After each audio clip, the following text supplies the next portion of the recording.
વડોદરામાં માથાભારે બુટલેગરે યુવક પર હુમલો કર્યો હતો. માંજલપુર સરસ્વતી કોમ્પ્લેક્સ પાસે આ બનાવ બન્યો હતો, જે ઘટના સીસીટીવીમાં કેદ થઈ હતી. વડોદરા શહેરમાં ફરી એક વખત માથાભારે ઇસમો બેફામ બન્યા છે. ભાવેશ દરબાર નામના બુટલેગરની દાદાગીરી સામે આવી છે. માંજલપુર સરસ્વતી કોમ્પ્લેક્સ પાસે બેસેલા નૈતિક નામના યુવક પર બુટલેગરો તૂટી પડ્યા હતા. મારી ફરિયાદ કેમ લખાવે છે તેમ કહી મારામારી કરી હતી. ગુરુવારે આ મારામારીના સીસીટીવી ફૂટેજ સામે આવ્યા હતા. મહિલા બુટલેગર અને સાગરેતો સાથે આવી બાંકડા પર બેઠેલ નૈતિક પટેલને માર માર્યો હતો.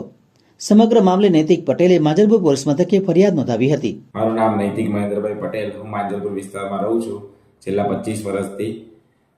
ગત તારીખ 27 જાન્યુઆરી 2025 રોજ હું સરસ્વતી બાંકડા પાસે બેઠેલો, ત્યારે ભાઉ દરબાર નામનો બુટલેગર, જે અસામાજિક તત્વો જે ફેમસ છે આખા માંજલપુર વિસ્તારમાં, તે ત્યાં સરસ્વતી 4 રસ્તા પર આવીને તરત એવું બોલેલો હતો કે તું મારી વર્દી કેમ લખાવે છે મારા દારૂના ધંધાની.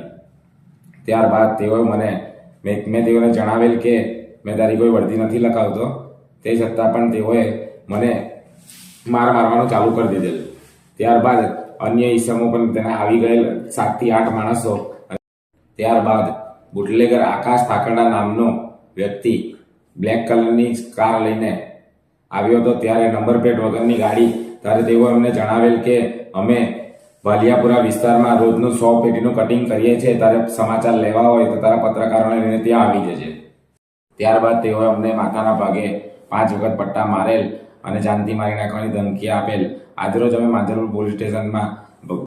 ત્યારબાદ બુટલેગર ભાઉ દરબાર, તેની સાસુ રમીલા અને સપના તેમ અન્ય ઈસમો વિશે માંજલપુર પોલીસ સ્ટેશનમાં ફરિયાદ આપેલ છે.